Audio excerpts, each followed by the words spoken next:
30 East Drive, Pontefract.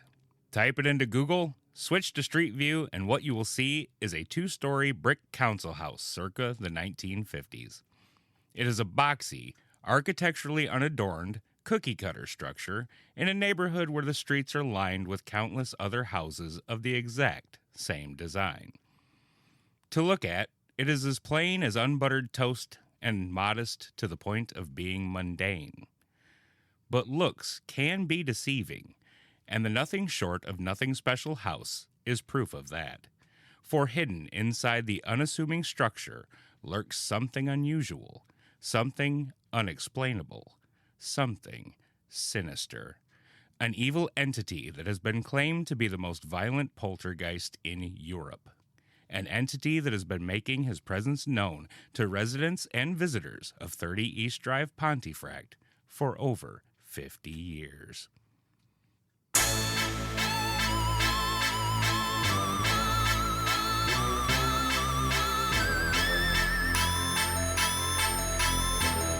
Hello there, friends, and welcome to the Paranatural Podcast. My name is Ben. And I'm someone I'll think of. He's Jake.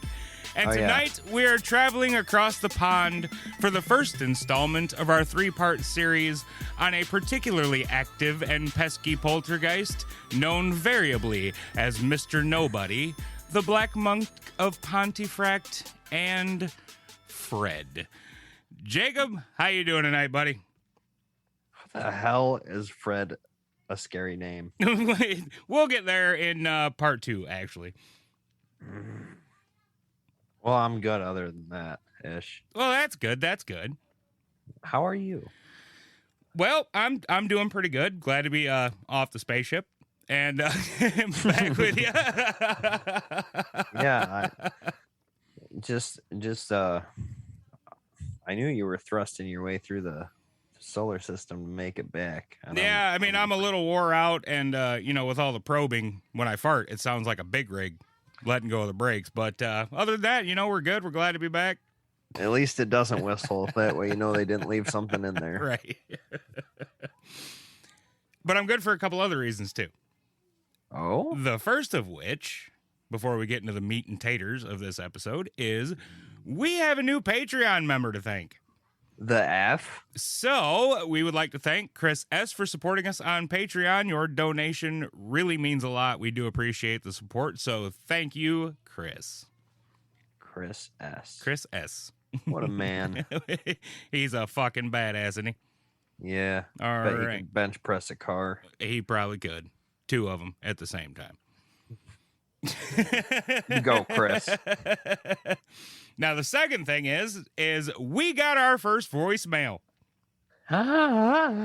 So, for those who don't know, not only can you contact us via all the socials, through our email address, paranaturalpodcast@gmail.com, or by using the contact section of our website, paranaturalpodcast.com.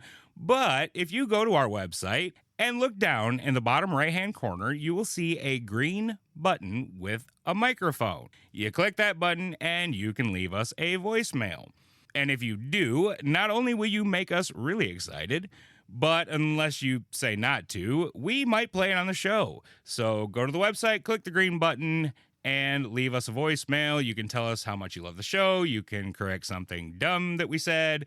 You could tell us a story or a joke or something. You could just say hi.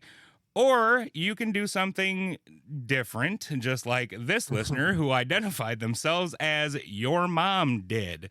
So here is the voicemail that was left to us by your mom.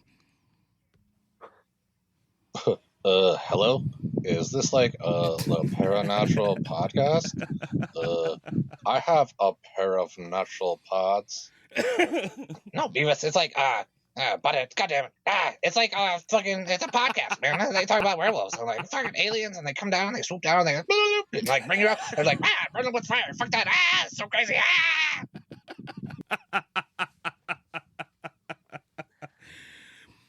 So yeah, that was our first ever voicemail.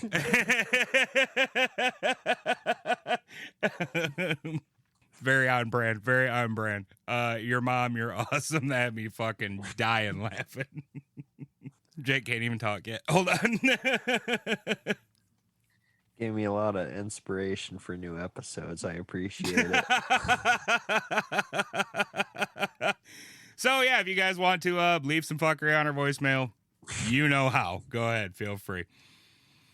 So Thanks, your mom. Your mom, thank you. Your mom. I don't know whose mom. Your mom. Whoever. My whoever. mom? Not my mom. Could be my. I don't know. Might be. It's your mom. It's everybody's mom. All right, Jacob. Especially your mom. Are we ready to dispense with the fun and fuckery portion of our show and get into the serious and educational portion? If you could say meat and taters again, I would appreciate it. Meat and taters. There we go. Yeah, I'm ready. All right. Everything here takes place in the town of Pontefract in the York area of the UK. And Pontefract is a historic town in the metropolitan borough of Wakefield in West Yorkshire, England, east of Wakefield and south of Castleford. I have no idea where that actually is. I didn't look for it on a map, but It's over there in Europe. It's across the Atlantic. It's in the UK. Yep.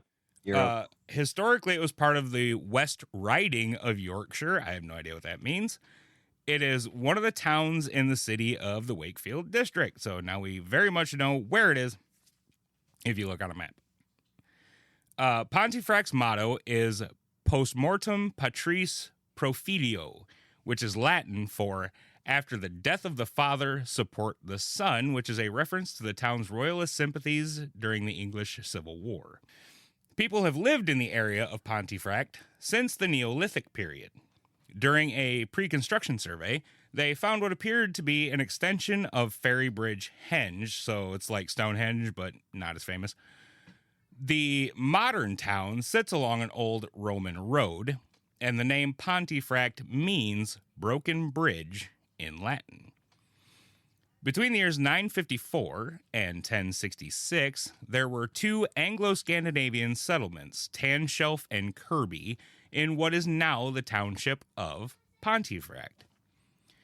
After the Norman conquest in 1066, Tanshelf came under the ownership of Ilbert de Lacy, who was a follower of William the Conqueror. Sometime prior to 1086, de Lacy began building a wooden castle that was later rebuilt in stone. In 1090, Pontefract Priory, which was a Cluniac priory, was founded by Robert de Lacy. If you don't know, a priory is a place where monks and nuns live. Kind of like an abbey, but ran by a prior, I guess. I don't fucking know. An abbey? Yeah, an abbey. So like Downton Abbey? Yes. Oh. Which is called that because at one time it housed nuns and monks. I always thought that was a brothel. No. Those are something completely different. Anyway. Right, we're not making soup. The de Lacys lived in the castle and held the honor of Pontefract until 1348, when the last of the line, Alice de Lacy, died. In 1400, King Richard II was murdered in that castle. The exact nature of his death is unknown. There's like different theories and what have you. In 1539, the priory was dissolved by royal authority. The town itself suffered quite a lot during the English Civil War. The town and the castle came under siege 3 times by parliamentarians. This left the town impoverished and depopulated. The inhabitants of Pontefract felt that the castle was a magnet for trouble, and that 4 sieges would be one too many. So in March of 1649, they petitioned for the castle to be slighted. A month later, demolition began. The ruins of the castle and the priory still stand and are open to the public to this day. With such a long and sometimes violent history, it wouldn't surprise me if the whole dang town was chock full of spooks and specters. But the most popular origin story of the pesky poltergeist known as Mr. Nobody, the Black Monk, and Fred, we'll get there, is even darker still. Details of the story are very scarce, and it is debated whether or not it actually happened at all. But according to legend, Pontefract Priory was, at one time, home to a monk that was, well, not very monk-like. The story goes that this monk was accused and found guilty of raping and murdering a young girl. For the crime, he was hung from a gallows that was built atop a hill. I'm not sure if the gallows was built specifically for this monk or not. Nobody really said. But after he was hung, his body was just unceremoniously tossed down a nearby well. I really hope they weren't still using that well. Now, Jacob, would you like to guess what now sits across the street from where the gallows once stood? What stands across the street? Yes. It's probably a Dollar General. Anyway. I want to say a hospital. Nope. 30 East Drive. Oh, by golly, I've heard that before. Yeah. Now, if that's not bad enough that it's just right across the street from the gallows, it is said that where the well used to be, where the monk was just tossed in, that is right underneath the lounge of 30 East Drive. So it's under their fucking living room, y'all. Now, Joe and Jean Pritchard bought the house at 30 East Drive in 1966 and moved in with their two teenage children, Philip, who was age 15, and Diane, who was age 12. Jean's mother, Sarah Scholes, age unknown, might also have moved in with them. Some sources say she did. In his book, Poltergeist, A Study of Destructive Haunting by Colin Wilson, which is what I used for pretty much all of what you're going to hear tonight and next time. It doesn't really specify, and it does talk about her visiting them later, so maybe she didn't move in, I'm not sure. In August, during the week of the bank holiday, whatever the hell that is, Joe, Jean, and Diane left for a family vacation. Now, despite how that sounded, Philip wasn't like a neglected kid or anything. He just didn't want to go on vacation with his mom and dad and sister. Because, you know, he was 15. He's way too cool to be going on vacation with his parents. So he opted to stay home with his grandma, who either lived there or was babysitting, I guess. I don't know. And personally, I'm not sure how staying home with grandma is better than a trip with mom and dad, but whatever. You do you, Philly boy. Huh? What? Why are you confused? Grandmas are the best. Actually, I do like Grandma Sarah. You'll find out why. She's kind of fun. Okay. But we'll get there too. So it was Thursday of that week and sunny out. So Philip took a book outside to read in the garden, which for those of us in the States does not mean he was enjoying a literary work out amongst the peas and squash. Garden is what the Brits also call just their fucking yard. Grandma Sarah was sitting on the sofa knitting a sweater, and she was surprised that Philip was sitting outside because to her it felt like an unusually chilly day and was chilly in the house. Now at around 11:30, there was a sudden gust of wind that rattled the windows and made the back door slam. Shortly after, Philip came in the house, and Grandma Sarah asked him if the wind was picking up outside. He told her that it was not, and that it was quite calm out, then went into the kitchen to make tea for his grandmother, 'cause he's a fine young man like that, and coffee for himself, 'cause he's a fine young manly man like that. I honestly thought, like, coffee was not a thing the Brits drank. I don't know. That was just always kind of what I assumed. I don't know. He's progressive. He's progressive in 66. He was progressing into being an American, I guess, a Yank. So about 10 minutes later, Philip comes back out of the kitchen into the living room, and he just stops dead in his tracks, and he's staring at his grandmother because all around her, floating through the air, was a fine gray-white powder that was quite a bit like chalk dust. Now, Grandma Sarah was so focused on her knit one, purl two, that she didn't even notice the powder at first. It was just like floating all around her. But Philip, standing there staring, like, broke her concentration. And when she looked up at him, she looked at him through a haze. the powder was so thick, just kind of falling.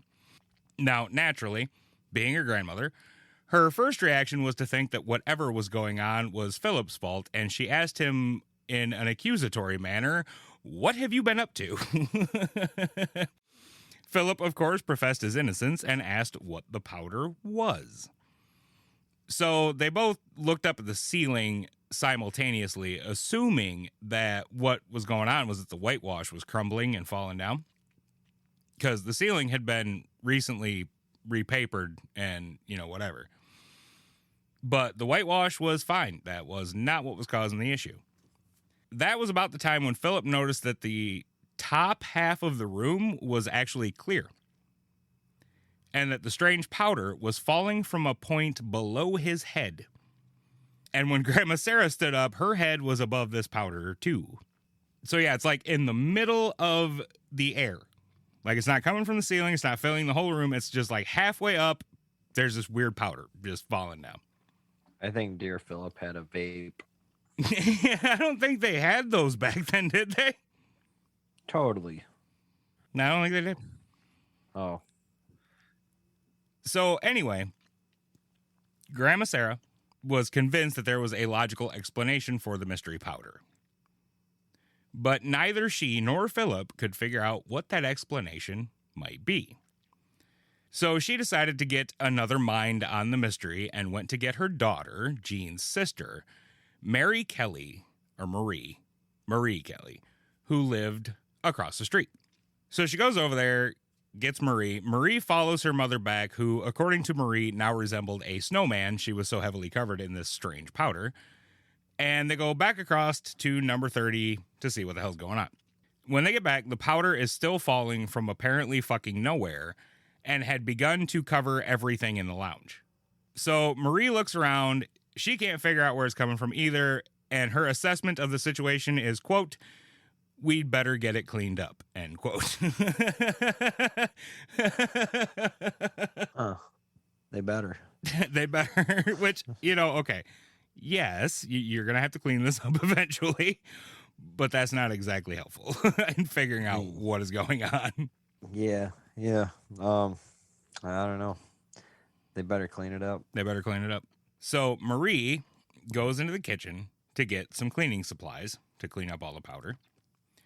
And apparently she wasn't really watching where she was going, and not only stepped in a big pool of water that was on the kitchen floor, but actually skidded a little bit when she did. So watch where you're going, Marie. So Marie yells out, "Are you sure you haven't had an accident? This place is flooded." To which Grandma Sarah, who was a little bit offended by such a line of questioning, responded, quote, "I'm not senile yet." She's a sassy old broad. I like her.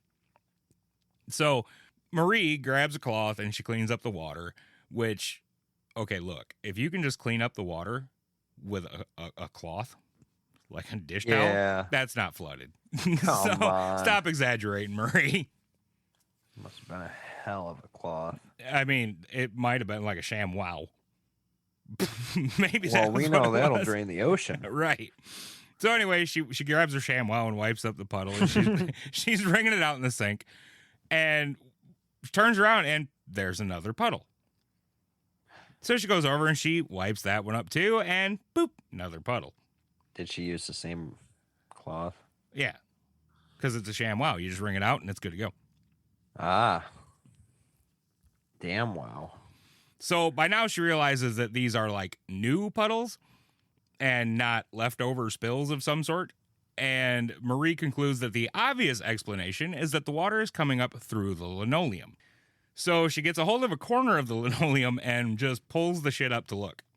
And the floor underneath is perfectly dry. Now, Joe Pritchard's sister-in-law, Enid, lived next door. It's a good name. It is a good name.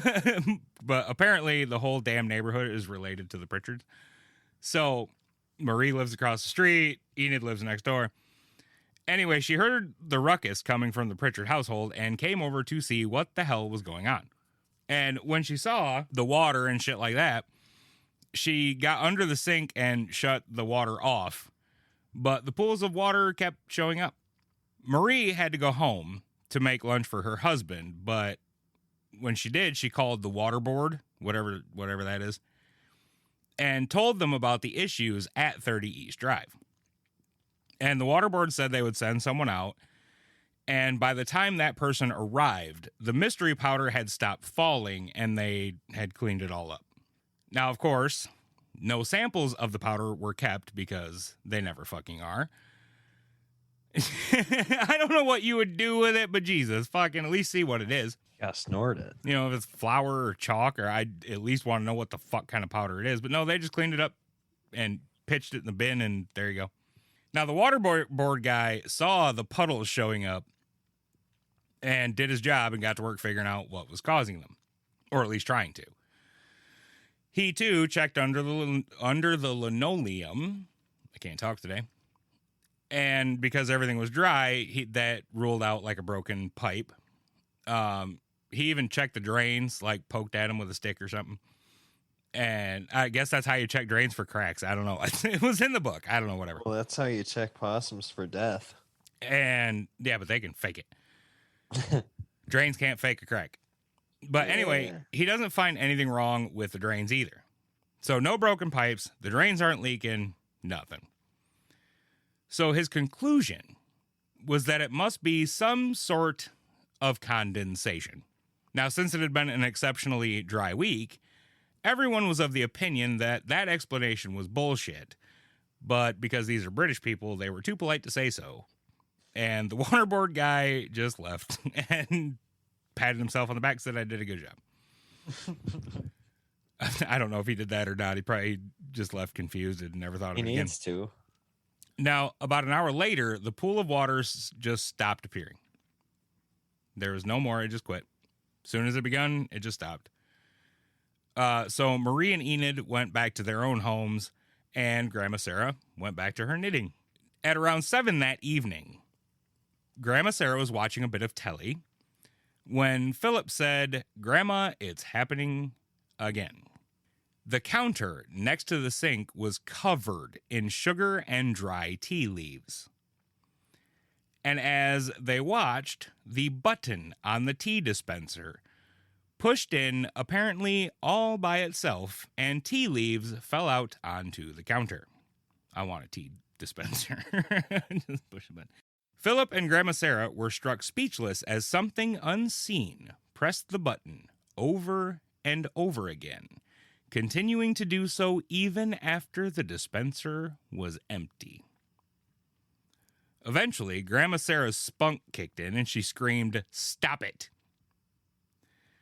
Philip thought his grandma was yelling at him and replied, "I can't, it's doing it on its own."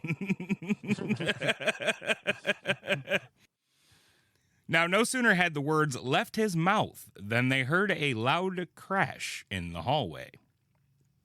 And apparently they did that thing where you don't actually say anything, but you look at each other and make sure that the other person heard that too, and then confirm that, yeah, they heard that too.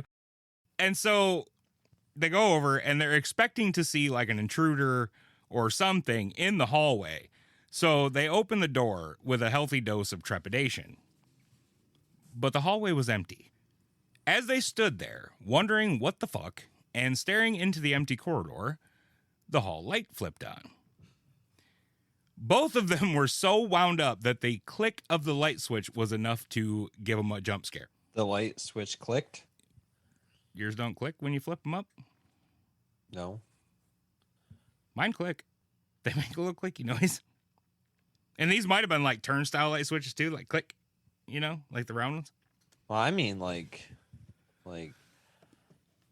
I know what you're gonna say, but like, the movies and like the stories I read, lights just come on. No, the light switch flicked. Yeah, that's weird. But yeah, I know what you mean. But yeah, no, in this situation, the light switch actually flipped on. Went from off to on. Huh. And that little bit of noise, because they were so fucking keyed up, was enough to like be like, ah! Be enough to scare a fart out of me. So, despite them being that fucking like scared, they managed to nut up and headed down the hallway. At the foot of the stairs, they saw what had made the crashing sound.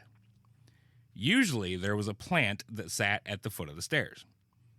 The plant was now halfway up the stairs without its pot, and the pot was on the landing at the top. How does that make a crashing sound? Is it a big plant? If it gets thrown up there. Oh. But even a little pot's going to make a noise if you yuck it up the stairs. was it broken? That didn't say. Now, suddenly, they heard something new coming from the kitchen. So they go back, and what they find is that the crockery cupboard, which is like where you keep your plates and cups and shit, is shaking and vibrating like someone was locked inside and trying to get out. Philip checked his testes, confirmed their existence, and yanked the cupboard door open.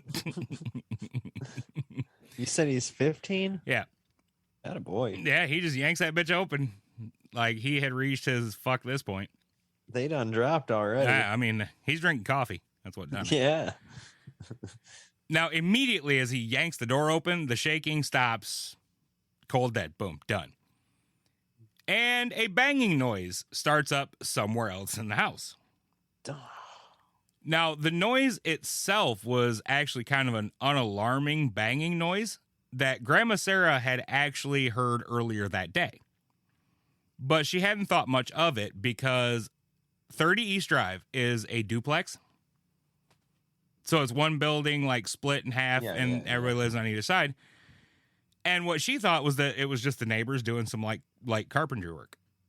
So she didn't think much of the banging noise when she heard it originally. But at this point, Grandma Sarah noticed a sudden chill. So this is the second time we've had a strange chill. And unlike earlier, she now put it together with the strange events occurring around them. She told Philip that she was going to go get Marie, and he said that he was coming too, because despite the earlier confirmation of manhood, he was not going to hang out with the weird shit by himself. The chill shriveled him back up. That might have been what happened. So they go get Marie, and when they come back with Marie, the cupboard is shaking and rattling again. And the dishes, it's rattling hard enough to rattle the dishes and shit. Leave the son of a bitch open.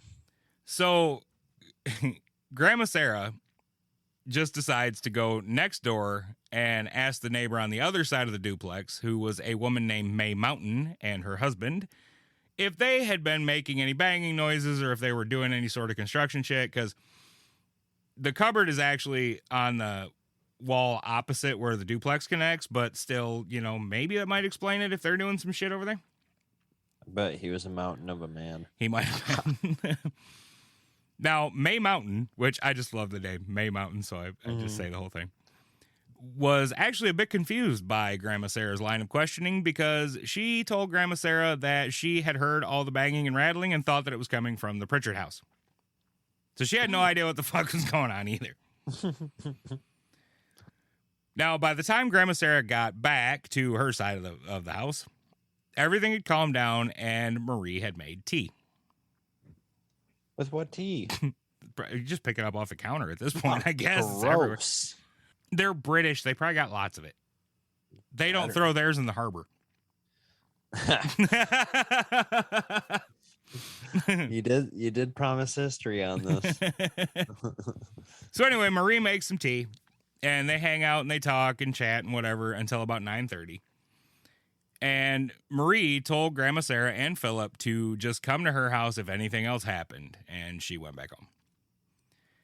Philip headed off to bed, and shortly thereafter, Grandma Sarah decides that a good night's sleep was a good idea, and she headed upstairs too.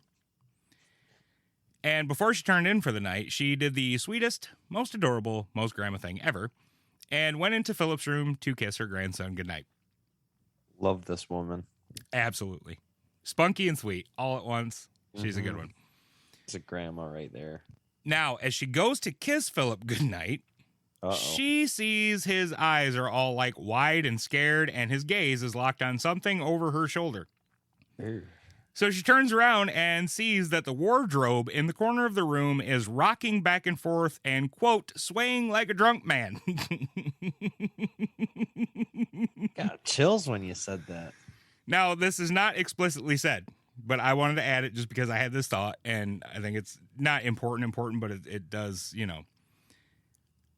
I think the wardrobe was probably levitating as well as shaking and rocking. And I think that because... And I don't mean like levitating like 3 feet up in the air, but like at least a few inches. Enough. Because otherwise it would have been banging on the fucking floor. Yeah. This is a big, heavy piece of furniture. Yeah, especially in the 60s. Yeah, it would have to at least be 2-3 inches off. That's my thoughts as well. Not to make a noise if it's moving as much as they said. That was my thoughts as well. Yeah. So I added that because I was thinking about it. It's like, man, why didn't she hear it like going thump, thump, thump, thump, thump? And I'm like, it had to have been off the ground. Had to be. And that is really heavy. Yeah, they're not light. And you assume they're also full of clothes because that's what they're Shit for. Ain't IKEA back then. No, fuck no. So anyway, that's my theory, was that it was actually also levitating, although in a dark room. She might not have seen that or thought of it, whatever. Right. But thanks to the wobbling wardrobe, Grandma Sarah had officially reached the level of spooky shenanigans that she could tolerate in one day. So she tells Philip to get dressed, and they fucked off out of there for a sleepover across the street. Good idea. And within a half an hour, they were all squared away in the guest beds at Marie's house and done with that night's weird bullshit. Marie and her husband Vic, however, were not. Oh, boy. Now, up until now, Vic hadn't really been interested in what was going on. He figured that whatever they were going off about, there was some logical and rational explanation for everything, and he had opted just to stay out of it. Those people. Mm-hmm. Now, I'm not sure what changed his mind, but after his guests were taken care of and settled in for the night, Vic decided that he was getting involved. So he decides that they need some professional advice, and he calls the police. Boy, he's brave. I'm not sure what the cops are supposed to do about a poltergeist, Vic, but okay. I think Philip's got bigger taters than Vic. I mean, maybe. Vic didn't even go over there. He's like, Nope, calling. I'm going to phone the police. I'm going to ring the police. I'm just saying, if a grandma came over to my house saying all this weird shit was going on, and I don't have a wife, everyone, but my wife corroborated some of the story, and 15-year-old dude, I would probably think some stuff's going on. I mean, I would definitely be interested. I'd be like, I'm gonna go check this out. Hold up. Yeah. I gotta see this. What the fuck are y'all going off about? Yeah. Yeah, for sure. But no, not Vic. Vic's like, nah, I'm gonna stay out of it. And then he's like, maybe I'll call the cops. I don't know. I don't want them here. Cops, you handle this. Right? Vic's the real bad guy. Maybe. So anyway, he calls the cops. He tells them the story. And for a wonder, they didn't send the men in the white coats, but did show up about 10 minutes later, which is not bad as far as police response time goes. No. So anyway, must not have been a lot going on in Pontefract that day. So the Kellys met the officers, who consisted of an Inspector Taylor and 2 uniformed constables, outside of number 30. They probably had to go over the story again, and after that, the 5 of them went inside to check the situation out. The 5 of them. 3 police officers, Marie and Vic. Okay. Okay. Grandma and they're Philip sleeping. They're sleeping. They're done with it. They're at Marie's house. they're I out don't of know this. if I'd be able to sleep that night. I don't know if they did either, but they sure as fuck weren't going back. Yeah, good idea, Grandma. So the police do a thorough search of the house. They check every corner of every room. They look under beds. They check doors and windows for signs of forced entry. They check everything. And they find nothing. Not a thing. I knew it. Nothing out of the ordinary. So they left, and the Kellys went back to their house. Now, old Vic might have taken a while to get involved, but now that he was all the way involved. And he was rather unsatisfied by the results of the police visit. So sitting there, he has Marie go over everything again, start to finish, one more time. The powder, the puddles, the shaking cupboard, just everything. After they discussed things again, Vic had another suggestion for some assistance and said to Marie, quote, "What about your friend, Mr. O'Donnell? He's interested in ghosts, isn't he?" End quote. There's a couple things here. First off, everyone should have a friend who is into ghosts and shit. Everyone. Just in case you wind up in a situation like this. So if you don't have one, go get one. That's us. That's us. We have the Facebook website, yes. All that. Get in the Facebook group. You will have friends that are into ghosts and shit. Yes. Second point. Once you have found that friend and wound up in a situation like this, don't take so fucking long to think about contacting that friend. Like, why the fuck didn't Marie think of that shit way earlier, for fuck's sake? That is her friend. Like, she really should have fucking thought about this. I mean, when something creepy happens here, I call you almost instantly. Dude, everybody calls me when they have weird shit happen. Yeah. They either call me like right now or they tell me as soon as they see my ass. Hell, you told me the other day something weird that happened to you that day. Yeah, we are each other's ghost friend. We share to the shit immediately, right now. Ghosty friends. Get one. Share the shit, okay? When the weird shit happens, call your ghost friend. Anyway. Since it was almost midnight by this point, they didn't want to, like, call Mr. O'Donnell in case he was sleeping. So they walked up the street to his house. Yeah. Not only did Marie have a friend who was into ghosty shit, but he lived right up the street. Close enough to visit on a midnight fucking stroll. I don't know why they didn't call this guy earlier. So they walk to Mr. O'Donnell's house, and they see that his downstairs light is still on. So he's still up. Because us weirdos don't sleep very much. So they knock on the door, and once he answers, they start explaining everything. Now, like any of us that are into the paranormal, Mr. O'Donnell does not hesitate. He just grabs his coat and they all head back to the Pritchard's house. He wants to see this shit for himself. When they get inside, they're initially met with like a blast of cold air again. And they describe it as walking into a refrigerator. But that dissipates. And obviously they were hoping for more, but the ghost didn't feel like playing right then. Nothing else happened. Which is pretty typical. The weird shit never seems to happen when you're ready for it. If you're holding the camera, nothing's going to happen. Mm-hmm. You know, that's just the way it works. The ghosts do not fucking exist to entertain you. No, just to terrorize. They do what they want when they want, and that's it. So, anyway, they decide to wait around for a little bit, see if something happens. So they sit down in the living room. And Mr. O'Donnell explains to the Kellys that this sounded like a poltergeist, and that such things were thought to be manifestations of someone's mind. Usually someone in or nearing their teenage years. In this case, he guessed Philip. Oh. This caused Vic to be of the opinion that they were wasting time then, since Philip was at his house. He said as much, and around 1:45 a.m., Mr. O'Donnell agreed. He told the Kellys that if it was a poltergeist, it would probably show back up the next day. Then he said, quote, "They do funny things. They're very fond of tearing up photographs, I believe," end quote. And with that, he bid the Kellys goodnight and left for home. Marie and Vic decided to go home too, and were just about to lock the door when they heard a crash. So they flip on the lights and saw two small oil paintings on the floor of the living room. They also noticed that there was glass all over the place, and Jean and Joe's wedding picture, which was still in its frame, was slashed from end to end as if someone had gone after it with a sharp knife. It hurt Mr. O'Donnell.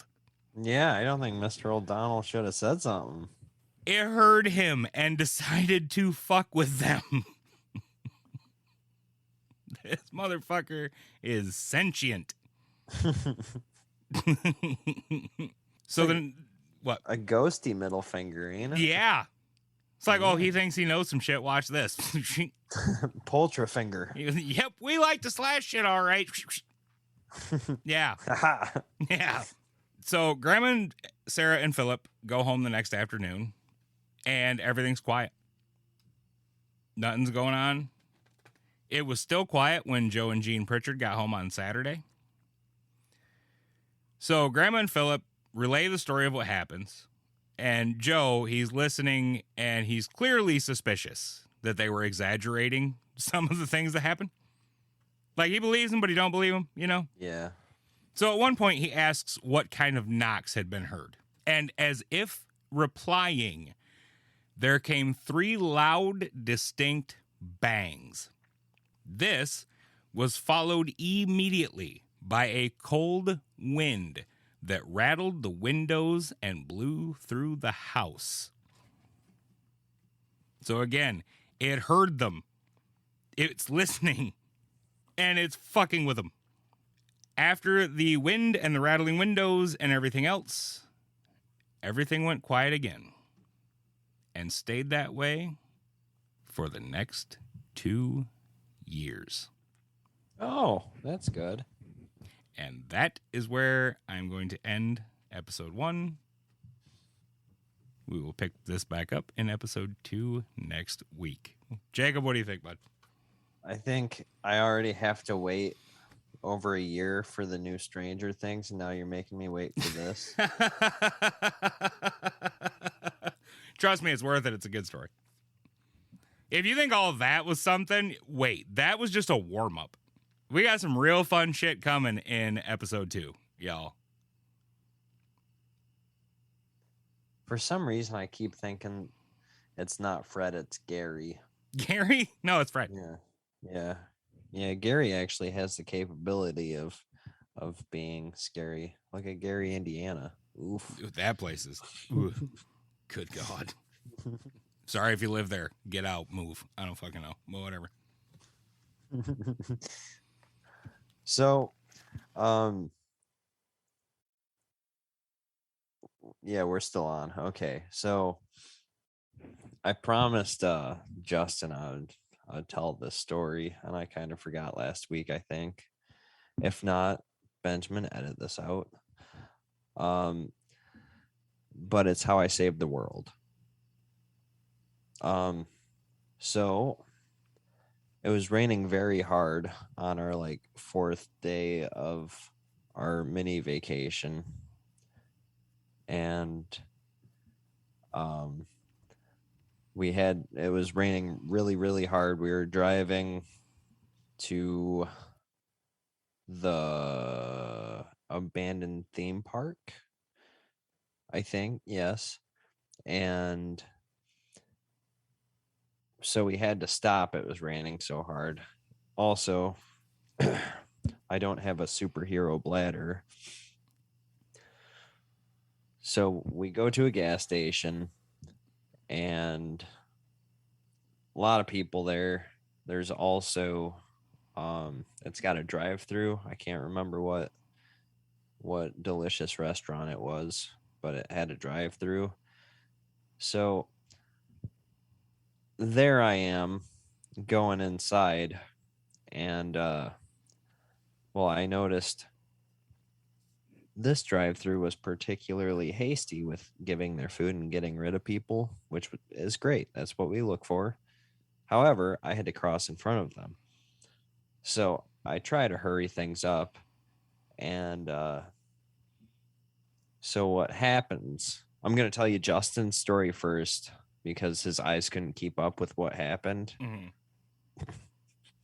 But then I'll tell you my story. So Justin's view, I hurried along to get out in front of the cars, and it was raining. So to him, it looked like I slipped and met the concrete quite hard. Now, what actually happened was I was hurrying along, like I said. Next thing I know, I look up and I notice that there's Mars. Mars is coming like real fast. It's about to explode the planet.